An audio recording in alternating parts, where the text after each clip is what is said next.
হে everyone, আজকের ব্লগটা শুরু করছি দুপুরের লাঞ্চ থেকে। যেমনটা কি তোমরা আগের ভিডিওতে দেখেছো যে আমি আলিপুরদুয়ারে এসেছি, মানে আমার বান্ধবীর মাম্পির বাপের বাড়িতে। আর দুদিন অলরেডি আমরা ঘুরে ফেলেছি অনেক জায়গা, মানে ডুয়ার্সটা ঘুরেছি। আর আজকে অ্যাকচুয়ালি আলিপুরদুয়ারের যে লোকাল সাইট সিইং আছে সেটাই করব। আর আগের দিন ভিডিওতে দেখিয়েছিলাম যে একটা বাঙালি রেস্টুরেন্ট যেখানে লাঞ্চ করেছিলাম, সেই খাবারটা এতই ভালো লেগেছে যে আবার খেতে চলে এসেছি।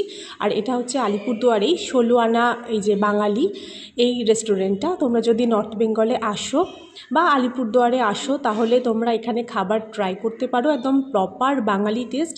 আমার তো ভীষণ ভালো লেগেছে, স্পেশালি ইলিশ মাছটা। আর এর আগের দিন ট্রাই করেছিলাম নর্থ বেঙ্গলের বড়লি মাছ, কিন্তু আজকে খাওয়া হয়নি। আর তারপর আমরা খেয়ে দিয়ে একদম স্নান ধান করেই তো বেরিয়েছিলাম রেডি হয়ে, তারপর লাঞ্চ করে টোরে আর চলে এসেছিলাম আলিপুরদুয়ারের যে একটা নতুন ওয়াটার পার্ক হয়েছে মা প্যারাডাইস ওয়ার্ল্ড, সেখানে। তো তোমরা এখানে একটা স্ক্রিনশট দিয়ে রাখতে পারো, বা এখানে দেখো ঠিকানা, ফোন নাম্বার সব দেওয়া রয়েছে। তোমরা যদি আসতে চাও তো পুরো ডিটেলস এখানে রয়েছে, কত কি টিকিট, কি না, কি প্যাকেজ, সব কিছু তোমরা এখান থেকে জানতে পারবে। তো আমরা ধরো যেহেতু স্নান টান করে লাঞ্চ করে এসেছিলাম, তো নতুন করে ওয়াটার অ্যাক্টিভিটিস করার আর কোনো স্কোপ ছিল না।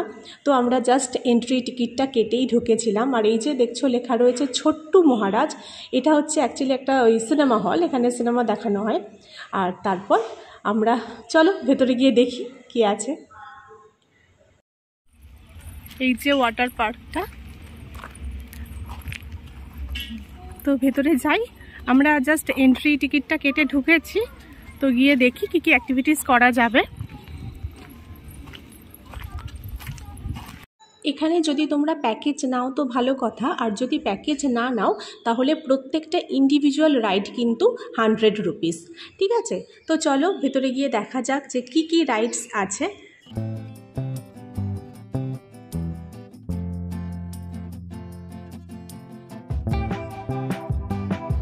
এটা পেন্ডুলাম রয়েছে এদিকে, আর এদিকে রয়েছে কি রোলার কোস্টার। এটা রয়েছে 360 ডিগ্রি ফ্লাইং সাইকেল।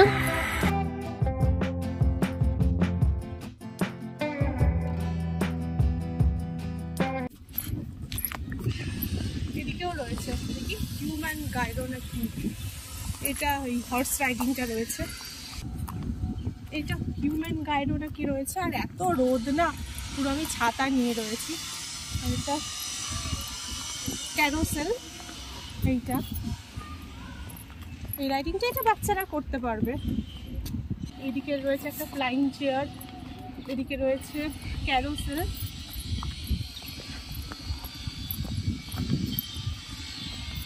এত রোদ, পুরো এটা ছাতা।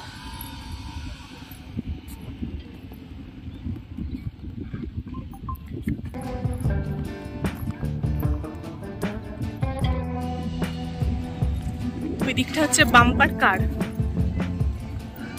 সেই কার নিয়ে এক একজনকে গুঁতো দিয়ে দেয় ওইটা। আর এটা রয়েছে রিপিল ফিয়ার। আর পুরো কাঠফাটা রোদ দেখো।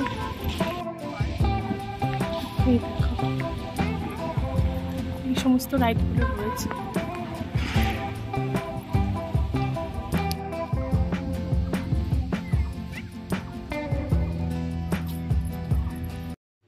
আর এইটা দেখছো, এটা হচ্ছে মেন ওয়াটার পার্কটা, যেখানে ওয়াটার অ্যাক্টিভিটিস মেনলি তোমরা করতে পারবে। আর এখানে প্রবেশ করতে গেলে তোমাদের আলাদা টিকিট কেটে তারপরে ঢুকতে হবে।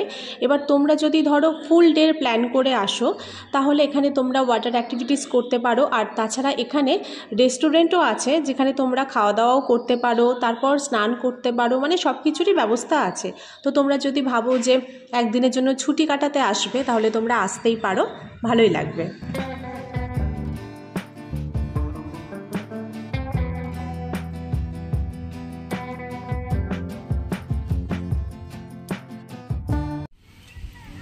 আমরা একদম ক্লান্ত হয়ে গেছি, বসে পড়েছি। চলো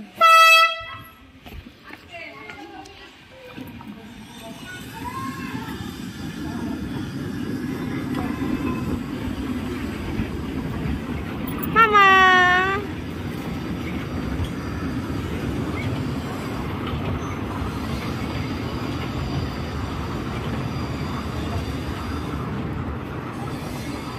তাছাড়া এখানে বডি ম্যাসাজেরও ব্যবস্থা আছে। তো মার শরীরটা একটু খারাপই ছিল, তো মা ভাবলো একটা বডি ম্যাসাজ নিয়েই নেবে। তো এটাও কিন্তু 100 রুপিস। আর সেটা কোথায় আমি বলে দিই, এটা হচ্ছে যে রেস্টুরেন্টটা রয়েছে মা প্যারাডাইস ওয়ার্ল্ডে, তার মধ্যেই এটা রয়েছে। আর দেখছো এই যে চেয়ারগুলো, মানে আর কি এখানে একটা ভাইব্রেশনের মাধ্যমে এই পুরো ট্রিটমেন্টটা হয়। তবে সময়টা খুবই কম, ওই 5 মিনিট, আর 5 মিনিটে 100 টাকা হচ্ছে ভাইব্রেশনটা।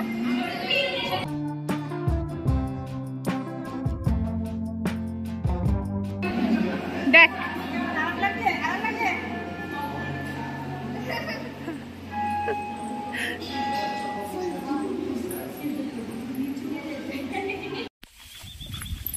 ওইদিকে নদী আছে মামের দিকে না,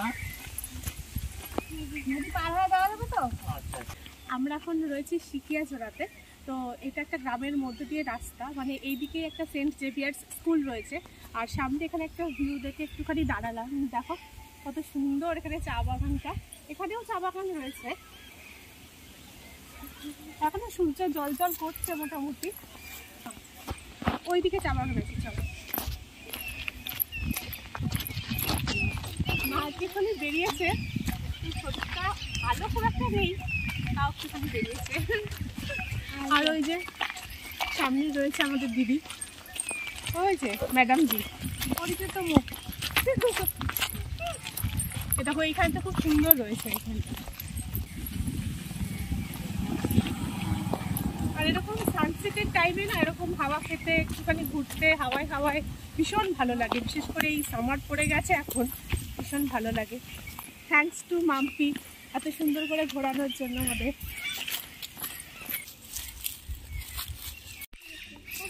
তো এতক্ষণ ধরে চা বাগানে আমরা একদম রিলস টিলস একটু বানালাম। আর যদি রিলসগুলো তোমরা দেখতে চাও তো তাহলে আমার ইনস্টাগ্রামের লিঙ্ক দেওয়া থাকবে ডেসক্রিপশন বক্সে, তো তোমরা চেক করতে পারো যদি চাও। তো এই একটু আনন্দ করাই আর কি।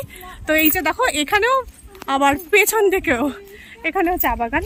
তো সূর্যাস্ত প্রায় হতেই চলেছে, এবার যাই আর একটা ডেস্টিনেশন একটু যাবো না, কোথায় যাবো বলে ঘুরছি আর কি, একটুখানি ঘুরে টুরে নিই, তারপর আবার তোমাদের সাথে পরে কথা হচ্ছে।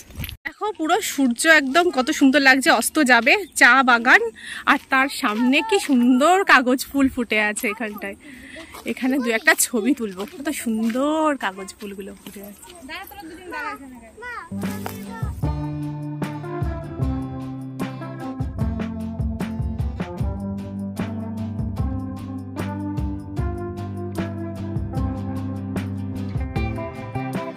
কি ফুল গো, এটা কি ফুল?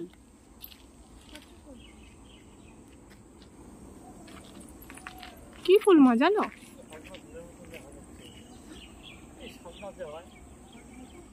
ওগুলোর কাছে একটা দাঁড়ালে ভালো হতো, কিন্তু ওটা অনেকটা খুব সুন্দর লাগছে এখানটা দেখতে।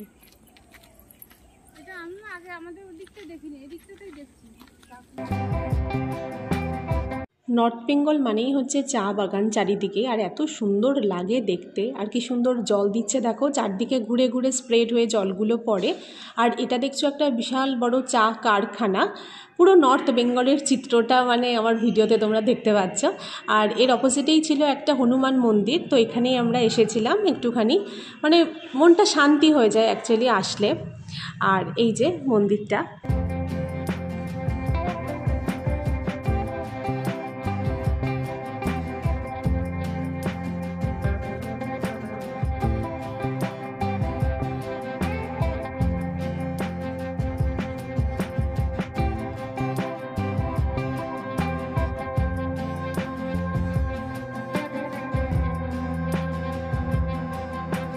শেষ পর্যন্ত ঘুরতে ঘুরতে সূর্যি মামা একদম পাটে গেছেন, সূর্যি গেল পাটে।